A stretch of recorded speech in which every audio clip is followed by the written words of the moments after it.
The night everything changed, Margot was elbow deep in a batch of sourdough starter, and her daughter was asleep upstairs with a fever of 101.2. She remembered that detail later, the way the thermometer beeped twice, the way she'd written the number on the back of her hand with a Sharpie because she couldn't find paper, the way the dough felt cool and alive between her fingers when her phone lit up on the counter. Unknown number. Chicago area code. She almost didn't answer. Mrs. Hartley. The voice was low, measured, the kind of voice that had never once said please. This is Declan Voss. I believe you have something that belongs to me. Margot stood very still, flour on her forearms, a sick child upstairs, a name she hadn't heard in 4 years, and even then only whispered. I think you have the wrong number, she said, and hung up. She stared at the phone for a long time after that. Then she went upstairs, checked on Rosie, pressed her lips to her daughter's warm forehead, and sat on the edge of the bed in the dark for almost an hour. Because she knew exactly what Declan Voss was looking for, and she knew exactly where it was. Her father had died in February, quietly and badly, in a hospital room that smelled like antiseptic and old flowers. She'd been there. Rosie had been there, 7 years old and very solemn, holding her grandfather's hand and asking him if dying hurt. Her father had said no. Margot thought he was lying, but it was a good lie, the kind you tell children, and mean. He'd pressed a thumb drive into her palm 2 days before the end. Small, black, unremarkable. Don't look at it, he said. His voice was already thin by then, threaded through with effort. Not yet. Wait until someone asks for it. Asks for it how? He'd almost smiled. You'll know Margot had taken it home and put it inside a ceramic flour jar on the second shelf of her pantry. Behind the bread flour she went through in 3 days anyway. Hidden in plain sight. Hidden the way her father had always hidden things. Not in safes, not in vaults, but in the spaces where no one thought to look because they were too ordinary. She'd thought, maybe, that no one would ever come. She'd been wrong. The cafe opened at 6. She was always there by 4:30, when the city was still dark and the streets outside were empty except for the delivery trucks and the occasional jogger who looked like they were running from something. Margot had opened Proof 3 years ago with her father's life insurance money and a recipe book her mother had left behind. It was a bakery cafe on Elm Street in the kind of Chicago neighborhood that was almost but not quite gentrified. Old enough to have regulars who remembered when the space was a laundromat, knew enough that people came in with laptops and stayed for 4 hours over a single oat milk latte. She didn't mind. She liked the noise. She liked the warmth. She liked that it was hers. The morning after Declan Voss called, she made the sourdough loaves she'd abandoned the night before, shaped them with more force than necessary, and thought very carefully about nothing at all. Her assistant, a 22-year-old named Perry with a silver nose ring and encyclopedic knowledge of fermentation, came in at 5 and immediately said, "You slept 3 hours." 4. You have the face of someone who slept 3. Margot handed him a linen cloth and pointed at the display case. Wipe the glass down before we open. Perry wiped the glass down. He also, at some point during the morning rush, slipped a cup of black coffee onto the counter beside her without being asked, which was one of the many reasons she kept him around. She got through the morning. She got through the lunch service. She picked up Rosie from school at 3:15 and listened to a full and very detailed account of what happened during recess, involving a disagreement about jump rope rules that had apparently been escalating since Monday. She made pasta for dinner. She read 2 chapters of a book about a rabbit who was also a detective, which Rosie had checked out from the library, and which was, Margot had to admit, actually quite good. She tucked Rosie in at 8. She went back downstairs. She stood in the pantry for a long time, looking at the ceramic flour jar. Then she took out the thumb, didn't open it. She just held it in her palm, the way her father had pressed it into hers, and felt the weight of it. Small, black, unremarkable. She put it back. She went to bed. At 2 in the morning, she heard the kitchen window break. She was moving before she was fully awake. Out of old instinct she hadn't known she had. Down the hallway in bare feet, Rosie's door first. She checked the handle, unlocked, pushed it open. Her daughter was a lump under a purple comforter, undisturbed. Rosie. She kept her voice low and even. "Baby, I need you to get up and come with me." Rosie surfaced slowly, blinked. Is it morning? Not quite. Come on. She took her daughter by the hand and moved them to the bathroom at the end of the hall. Interior, no windows, door that locked from the inside. She helped Rosie sit on the closed toilet lid and handed her the small flashlight she kept on the shelf above the towels. Stay here, she said. Don't open the door unless you hear my voice. Okay, Mama. Rosie's eyes were wide and very awake now. What's happening? I don't know yet. Lock the door after me. She heard the lock click as she moved back into the hallway. There were two of them. She could hear them in the kitchen, not trying to be quiet, which meant they weren't afraid of her, which was a particular kind of insult. One of them was opening drawers. The other was standing in the doorway between the kitchen and the living room, and when Margot came downstairs, he looked at her the way you look at something you've already categorized and discounted. Where's the drive? He said. I don't know what you're talking about, Margot said, which was the correct answer regardless of whether it was true. The man in the doorway was big and bland-featured, the kind of forgettable that takes effort to achieve. Your father left you something. We need it back. My father left me a recipe for apple cake and a very out-of-date road atlas. You're welcome to both. He took a step toward her. She didn't move. She had learned, from years of managing a cafe full of people who tested limits, that the worst thing you could do was show them where your actual edge was. We're going to find it anyway, he said. Then you don't need me. There was a long moment. Then he said something to the man in the kitchen in a low voice she couldn't hear, and the sound of the drawers stopped, and they left the way they'd come in, back through the broken window, unhurried, like men who were very certain they'd be back. Margot stood in her kitchen until she was sure they were gone. Then she called the police. Then she stood in the pantry and looked at the ceramic flour jar for a very long time. She took the drive out and put it in her jacket pocket. She was not going to leave it in this house. The question was what she was going to do with it instead. She'd met Declan Voss 4 years ago at a charity auction. Her father had taken her to one of those events where the champagne was good and the art was overpriced, and everyone in the room was performing a version of themselves that had been carefully edited for the audience.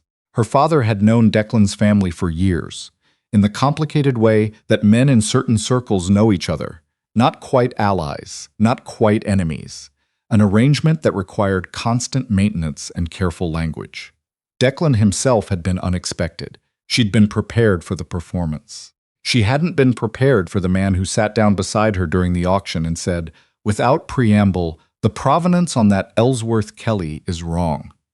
She'd looked at him. He was dark-haired, mid-30s, with the kind of composed stillness that either meant very good manners or very controlled anger, and she couldn't tell which. How do you know? She asked. Because I know who sold it to the auction house, and I know where it actually came from, and those two things don't match. He'd paused. Your father knows too. He's been watching the room since that piece came up. She'd looked across the room. Her father was, in fact, watching the room. Why are you telling me? She asked. Declan had looked at her then, directly, without any of the social softening that men usually applied when they looked at her, which was either rude or honest, and she'd decided to assume it was honest. Because you asked the right question when you sat down, and nobody else in this room has. She hadn't remembered asking any question. She'd apparently said something to the woman beside her about the catalog description, something offhand and skeptical, and he'd been close enough to hear it. They'd talked for 2 hours. He'd walked her to where her car was waiting. He'd said, have dinner with me. She'd said, I don't know enough about you. That's what dinner is for, he said. She'd gone. She went 3 more times after that. And then her father had sat down across from her at her kitchen table with his hands folded and the expression he wore when he was about to say something that was going to be very hard to take back, and he'd said, Margot, I need you to understand what Declan Voss's family does. She understood. She'd ended it. Declan had not argued. He had not called. He had not shown up at her door with explanations or pleas. He had said, the last time she saw him, standing on the sidewalk outside her building, I know what this looks like. I won't pretend it looks like anything else. She had thought that was the end of it. He called again at 7 the next morning, while she was at the cafe unlocking the front door with Rosie on her hip because school didn't start for another hour, and Perry wasn't in until 5, and she hadn't been able to find anyone to watch her daughter on 6 hours' notice in the middle of the night. Same unknown number, same Chicago area code. She answered this time. "Someone broke into my house last night," she said, "with my daughter in it." A silence, then, "Are you both all right?" "Don't." Her voice came out harder than she'd intended. "Don't do that. Don't ask me that like it matters. It matters." His voice hadn't changed. Still low, still measured. "Tell me what happened." She told him, standing in the doorway of her own cafe, with the morning light coming in cold from the east and Rosie pressed against her shoulder, half asleep and completely unbothered by the fact that her mother was talking in a voice she very rarely used. When she was done, there was another silence. "The men who came to your house," he said finally. "That wasn't me." "I know." "Then you know what it means." She did. The thumb drive in her jacket pocket suddenly felt heavier than it had any right to. There were other people looking for what her father had left, and they had less patience and fewer scruples than Declan Voss, which was saying something. "I need you to tell me what's on it," she said. "Not over the phone. Then where?" He gave her an address. She looked at it for a moment, then wrote it on the back of a receipt from her jacket pocket because she still couldn't find paper when it mattered. 2 hours, he said. "One condition," she said. "You tell me everything. Not the version you decide I can handle. Everything." A pause. "Okay." She hung up. Rosie had fully woken up by now and was investigating a smudge on the glass door with the focused attention she applied to all things she found unexplained. "Mama," she said. "Who was that?" "Someone I used to know," Margot said, and unlocked the door. She left Rosie with Perry, who was delighted and immediately produced a small ball of proofing dough for her to poke, and drove to an address on the near north side that turned out to be a restaurant, closed this early, with a hand-lettered sign in the window, and tables still upended from last night's cleaning. Declan was already there. He looked the same and not the same. 4 years had settled into him differently than she'd expected. Not harder, exactly, but more concentrated, like something had been refined in him that was already fairly refined to begin with. He was wearing a dark jacket and holding 2 cups of coffee, and he handed her one without asking. "You look tired," he said. "I had a very eventful night." "I know. I'm sorry." She looked at him over the coffee cup. "Are you?" "Yes." He said it simply, without qualification. She found she believed him, which was irritating. They sat down at one of the tables, unappended, prepared for exactly this, she realized, which meant he'd come early and gotten ready and still had the composure to be holding coffee when she walked in. She filed that away. "Tell me what's on the drive," she said. He told her. It took a long time. The coffee went cold. Outside, the street started to fill. Delivery bikes, dog walkers, a school bus going past. And the world kept moving the way it always did when the thing happening inside a room was enormous and private and invisible to everyone outside the glass. Her father had spent 30 years documenting what he'd seen. He'd worked, for most of his professional life, in financial compliance, which meant he'd been positioned at the exact intersection where money became other money, where the origin of things got quietly rewritten, where the paper trail was carefully maintained to look like a trail that led somewhere reasonable when it actually led somewhere else entirely. He had kept records.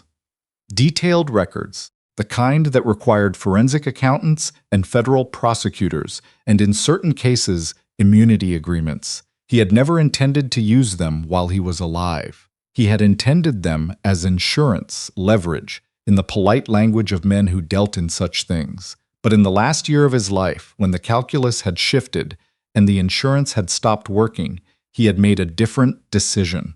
He had decided to give them to someone who could actually do something with them. That person, he had apparently decided, was Margot's daughter. "He meant me," she said flatly. "Yes, he left it to me. He trusted you." A pause. "He also trusted that you'd know what to do with it. More than he trusted me." Margot sat with that for a moment. Her father and his quiet, oblique ways of saying things he didn't know how to say directly. His faith in her, which had always been enormous and occasionally inconvenient. "The people who came to my house," she said, "they work for Hargrove. He said the name without inflection. Regis Hargrove. He knows what your father kept. He's been trying to recover it for 18 months. She knew the name. Peripheral knowledge, the kind you accumulate when you grow up around people who speak carefully. Hargrove was old money and new methods and a very practiced public face. And you, she said, what do you want from it? The same thing your father wanted. He met her eyes, to make sure it gets to the right people. That's a very clean answer. I know. He paused. I also have reasons that aren't clean. I won't pretend otherwise. She appreciated that. She had always appreciated that he didn't pretend. Hargrove will come back, she said. Yes, to the cafe, to my house. She stopped, to Rosie. The word landed between them. His expression didn't change, but something shifted underneath it. A tightening, subtle and complete. Not if I can help it, he said. That's not good enough. I know. He didn't look away. Tell me what would be. What followed was 3 weeks that she would later describe to exactly no one, because there was no version of the story that was simple enough to tell. She moved Rosie to her friend Janelle's house in Evanston. Janelle, who asked no questions and had a dog named Bucket and a fenced backyard, and had been Margot's closest friend since culinary school, who appeared on her doorstep with Rosie's backpack, and a 7-year-old who was still half asleep and said, "How long?" And Margot said, "I don't know." And Janelle said, "Okay," and that was that. She gave the thumb drive to Declan. This was the part she thought about later, the part that kept her awake. Not giving it to the authorities directly, she'd thought about that, turned it over from every angle, talked it through with a lawyer she trusted who told her, carefully, and with a great deal of hedging, that the chain of custody was complex and the risk of suppression was real, and that if she wanted this to actually result in consequences, rather than a sealed filing in a federal drawer somewhere, she needed someone with different resources than she had. She needed someone who understood exactly how Hargrove operated because they had operated in the same world. She needed Declan. She also needed him to know that this was a transaction, not a reconciliation. She was very clear about this. She said it explicitly, standing in the back of the closed restaurant, while he held the drive, and she held her jacket together against a cold that was partly weather and partly something else. "This doesn't mean anything changed," she said. He looked at her for a long time. "I know," he said. She drove back to the cafe and made bread for 4 hours and thought about nothing. Hargrove's people came back once more, to the cafe this time, 2 men she didn't recognize, who sat down at a table by the window and ordered coffee and watched her with the kind of patience that was designed to be noticed. She brought their order herself. She set the cups down. She looked at them. "You're going to want to leave," she said pleasantly. "Miss Hartley, I said what I said." She smiled, which she had learned was frequently more effective than not smiling. "And I'd like you to know that I have a very good memory for faces, and so does the security system my landlord installed last week, and so do the 3 police officers who come in here every morning and sit right there." She pointed at the counter. So, they left. Perry emerged from the back with a look of profound admiration. "Did you just wipe down the case, please?" She heard from Declan's lawyer 10 days later. Not from Declan, from his lawyer, which was appropriate and also slightly maddening, that the documentation had been transferred to a federal investigator who had been building a case against Hargrove's organization for 4 years without enough to move on. That the drive had been what they needed, that there were going to be proceedings, that it would take time, that she should not discuss it with anyone. She didn't discuss it with anyone. She made bread. She made croissants and morning buns and a new recipe for a brown butter tart that Perry declared the best thing he'd ever eaten, which she discounted by 30% because Perry was enthusiastic by nature, but still. She picked Rosie up from Janelle's house and brought her home and listened to 17 days' worth of accumulated observations about Bucket the dog, Janelle's houseplants, and a Netflix show about competitive baking that Rosie was apparently now passionate about. "Can we do that?" Rosie asked one evening, watching the screen with focused intensity. "The competition? You have to be 18. Rosie considered this. "In 10 years. "In 10 years, Margot agreed. She thought sometimes about the phone call she hadn't expected. About the fact that her father had, in his oblique and infuriating way, trusted her with something enormous, and hadn't warned her, and hadn't explained, and had left her to figure it out, which was, she could see this now, from a distance, exactly what he'd always done, because he'd always believed she would figure it out. She thought about Declan, standing in the back of a closed restaurant in a dark jacket, holding something that could undo very powerful people, saying, "I have reasons that aren't clean," with the same directness that had caught her off guard 4 years ago. She thought about whether directness was enough, whether it had ever been enough. She was still thinking about it when he showed up at the cafe on a Tuesday morning in April, 20 minutes before opening, and knocked on the glass door. She looked at him through the glass for a moment. Then she unlocked it. "I'm not open," she said. "I know." He held up a paper bag. "I brought pastry." "From where?" He named a place across the city. She had once mentioned to him that they made the best kouign-amann she'd ever eaten outside of Brittany. That had been 4 years ago, in the middle of a conversation about something else entirely. She stepped back from the door. He came in. He sat at the counter, which was clean and had the quiet of a place before its day has started. She put water on. She got 2 plates. "It's over," he said. Hargrove. The indictment was filed yesterday. She'd expected to feel something uncomplicated when that happened. She felt something, but it was complicated. "And your involvement?" "I cooperated. I have a lawyer." A pause. "It's complicated, but manageable." She nodded. Complicated but manageable. She understood that combination. "I wanted to tell you in person," he said. "You could have called." "I wanted to tell you in person," he said again, which was not a defense, just a restatement. And she appreciated the honesty of that even as it annoyed her. She put the kouign-amann on the plates. The caramel had crystallized perfectly, the layers visible at the edges, the whole thing golden and architectural and slightly absurd in its deliciousness. "Rosie's going to want to eat both of these," she said. "She's here? She's upstairs. She's not a morning person. She'd never survive the cafe." A pause. "She knows your name. I told her you were someone I used to know." He looked at his plate. Something moved through his expression, careful and not entirely hidden. "That's accurate," he said. "It's the least inaccurate version," she said. There was a silence, not uncomfortable, just present. "Margot." He said her name the way he always had, without any performance in it. "I'm not going to ask for anything. I came to tell you it was over, and I wanted to do it in person, and I'll go whenever you want me to." She looked at him, at the paper bag, at the gray April light coming in through the front windows and landing on the flower on her forearms and the counter between them. "You remembered," she said. "The kouign-amann." "Yes." He was quiet for a moment. "I remember most things about you," he said simply, as though it were a fact about the weather, something that just was and required no embellishment. She'd spent 4 years being very certain about a particular decision. She still thought it had been the right decision. She also thought, in the way that you think things when you're 41 and tired, and your daughter is upstairs, and there is very good pastry in front of you, and a man is sitting across the counter telling you the truth without any softening. She thought that the right decision at one moment is not always the right decision forever. She thought her father would probably have had something oblique and insufficient to say about this. She thought she would have figured it out anyway. "Stay for coffee," she said. It was not a large offer. It was not a declaration. It was a Tuesday morning in April, and the cafe would open in 20 minutes, and there was kouign-amann on the plates.